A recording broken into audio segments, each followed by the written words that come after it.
శ్రీ మాత్రే నమః. ఓం సర్వమంగళాయ నమః. ఈరోజు హస్తరేఖ జ్యోతిష్యంలో భాగంగా రవివేలు గురించి చెప్పాను, అనేక కథలు చెప్పాను. అయితే ఈరోజు రవిరేఖ కింద ఉండేటువంటి రవిస్థానం అనేటువంటిది ఏంటంటే, మనం ఎంత పని చేసినా ఆ పనిలో పేరు ప్రతిష్టలు రావాలంటే రవివేలు, రవిరేఖ. రవి వేలు అంటే మనకు పేరు ప్రతిష్టలు రావాలంటే ఈ రవివేలు.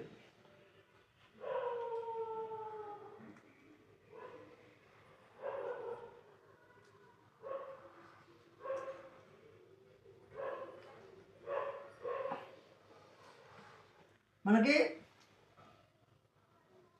పేరు ప్రతిష్టలు రావాలన్నా, జీవితంలో కళ అనేటువంటిది, ఉద్యోగం అనేటువంటిది, ధనరేఖ లేకపోయినా ధనరేఖలాగా పనిచేసేటువంటి స్థానం అంటే చిన్న స్థానం లోపాలు ఉంటే సరిచేసి ఆ సరిచేసినటువంటి ఫలితాలు మనకు లాభం చేకూర్చే విధంగా ఉండాలంటే ఇది రవివేలు.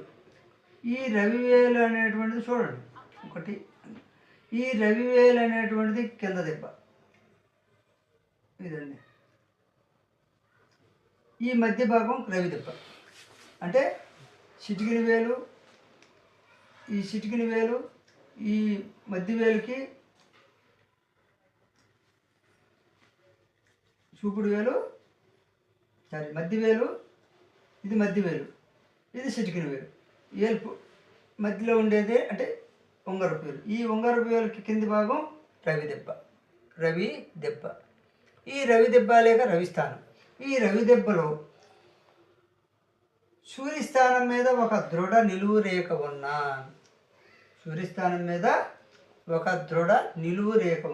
అంటే ఇది చూడండి, ఈ సూర్యస్థానంలో ఒక దృఢ నిలువు రేఖ చూడండి. ఒక నిలువు రేఖ అనేది ఇది నేను భాగం కోసం చెప్పానండి. ఒక నిలువు రేఖ అంటే బిట్టిది.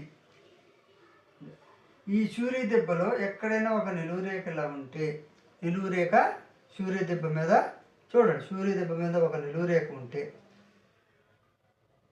ధనం, గౌరవం అంటే ధనము గౌరవములకు ఎటువంటి లోటుపాట్లు ఉండవు. ధనానికి గౌరవానికి ఎవరికైతే ఈ రవివేలు లేదా ఉంగరపు వేలు కింది భాగంలో అంటే దెబ్బ అంటే నేను దెబ్బగా గీశానండి కింద, అంటే మీకు ఈ రవివేలు కింద భాగం రవి దెబ్బ మీద ఒక దృఢమైనటువంటి ఒక నిలువు రేఖ కానీ ఉంటే అలాంటి వారికి గౌరవానికి ధనానికి ఎటువంటి లోటుపాట్లు ఉండవు.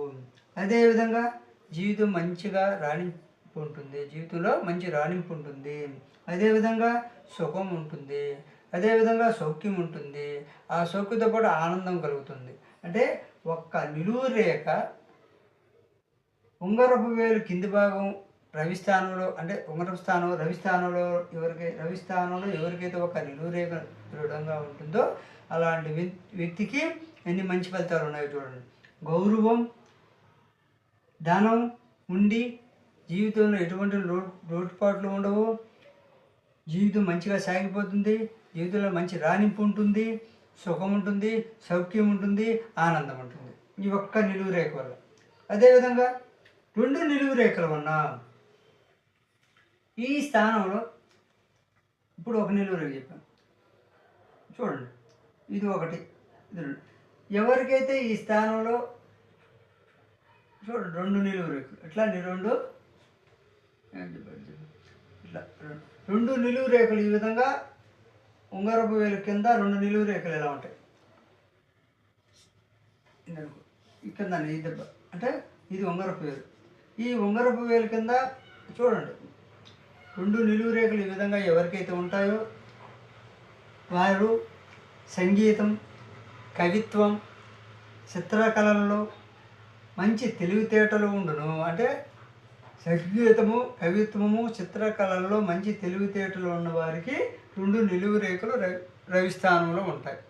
రవిస్థానంలో 2 నిలువు రేఖలు ఉంటే ఆ ఫలితాలు ఉంటాయి. అదేవిధంగా ఆ వృత్తిలో జీవనం జరుగును. అంటే సంగీతం ద్వారా బతికేవాళ్ళు, చిత్రకళ ద్వారా లాభం పొంది జీవనం చేసేవాళ్ళకి ఈ 2 నిలువు రేఖలు రవి స్థానంలో ఉంటాయి. అదేవిధంగా ప్రయోజకుడు అగును. ఆ వ్యక్తి తన విద్యల ద్వారా ప్రయోజకుడు అగును. ధనాభివృద్ధి జరుగును. అంటే తన విద్యల ద్వారా సంగీతం ఏ అయితే విద్యలు ఉన్నాయో అతను ఏ విద్యలు అయితే ఆచరిస్తాడో, అంటే సంగీతం కానీ, కవిత్వం కానీ, చిత్రకళలు కానీ, వాళ్ళు మంచి తెలివితేటలు ఉండి ఆ తెలివితేటల వల్ల మంచి ధన వృద్ధి, లక్ష్యాధికారి, వేలకు అధిపతి, తర్వాత లక్ష్యాలకు అధిపతి అవుతాడు.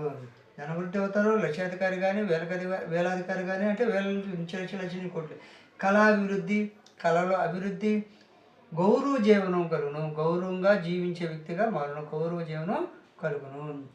ఈ 2 అంటే ఒక నిలువు రేఖ ఉంటేనేమో మంచి రాణింపు ఉంటుంది, ఆనందం ఉంటుంది, ధనం ఉంటుంది, అన్నీ చెప్పాను. అదేవిధంగా లోటుపాట్లు. 2 నిలువు రేఖలు ఉంటేనే 2 నిలువు రేఖలు రవిస్థానం కింద ఉంటేనేమో సంగీతము, కవిత్వము, చిత్రకళలో మంచి తెలివితేటలు, ఆవృత్తుల్లో జీవనం, ప్రయోజకుడవును, ధనవృద్ధి, లక్షాధికారి, వేలకు అధిపతి, కళాభివృద్ధి, గౌరవ జీవనం కలుగును. అదేవిధంగా కత్తెర గుర్తు ఉన్న ఇప్పుడు రవిస్థానంలో ఒక నిలువు రేఖ, 2 నిలువు రేఖలు చెప్పిన కత్తిర గుర్తు అట్లా ఈ స్థానంలో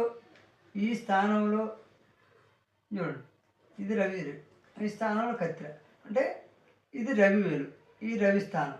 ఈ రవిస్థానం కింద ఇది ఎక్కడండి, ఎవరికైతే కత్తెర ఉంటుందో వారికి పరిశీలన శక్తి, ప్రతి పని పొదుపుగా, అందంగా, ఓన్ కాకుండా పొదుపుగా చేసిన కాడ శుద్ధంగా చేస్తారు, అందంగా చేస్తారు, ఘనమైన ఆశయాలు ఉంటాయి, కార్యంలో అనుకూలం ఉంటుంది, గౌరవ ప్రఖ్యాతులు వస్తాయి. అంటే గౌరవ ప్రఖ్యాతులు గల పురుషుడగును, లేదా గౌరవ ప్రఖ్యాతులు గల స్త్రీ అగును. అంటే ఒక కత్తిరి కానీ గుర్తు కానీ ఈ రవిస్థానం కింద ఉంటే గౌరవప్రదమైనటువంటి పురుషుడు, గౌరవప్రదమైన స్త్రీ.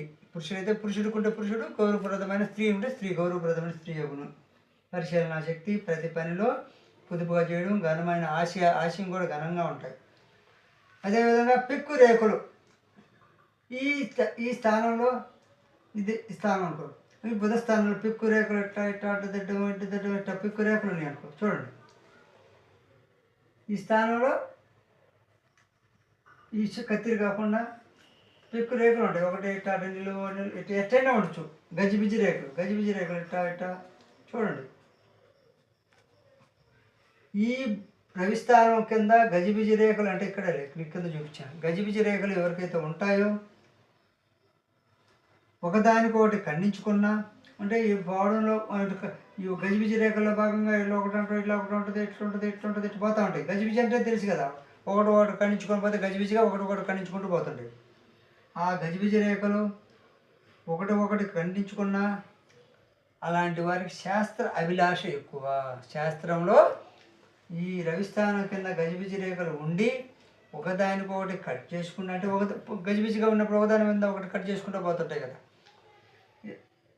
ఇలా ఉంది, ఇంకో గజిబిజి రేఖ వచ్చింది, ఇలా కట్ చేసుకోపోతుంది. అంటే గజిబిజి రేఖలు ఉండి ఆ ఒకదానికొకటి కట్ చేసుకుంటూ ఉంటే అలాంటి వారికి శాస్త్రాభిలాష ఎక్కువ, శాస్త్రంలో అభిలాష ఎక్కువ.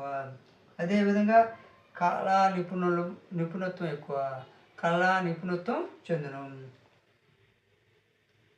శాస్త్ర అభిలాష ఉన్నప్పటికీ, అంటే గజిబిజి రేఖలు రవిస్థానం కింద ఎవరికి ఉంటాయో శాస్త్రాభిలాష ఉన్నప్పటికీ కళలో నిపుణత్వం తగ్గుతుంది, నైపుణ్యం తగ్గుతుంది. కళలో నైపుణ్యం చెడును, అనాలోచిత పనులు చేయను, పిచ్చి పట్టుదల. అభిలాష ఉంటుంది కానీ ఏం చేస్తారు, అభిలాష ఉపయోగం ఏమని చెప్పు. ఒక వ్యక్తికి ఒక శాస్త్రాన్ని నేర్చుకోవాలని చేయాలని అభిలాష ఉంటుంది కానీ ఈ యొక్క గజిబిజి రేఖల వల్ల ఏం తోసదు, ఏం ఆలోచిస్తారో తెలియదు. అలాంటి వాళ్ళకి కళా నిపుణత్వం అనేది ఉండదు, కళలో నిపుణత్వం ఉండదు.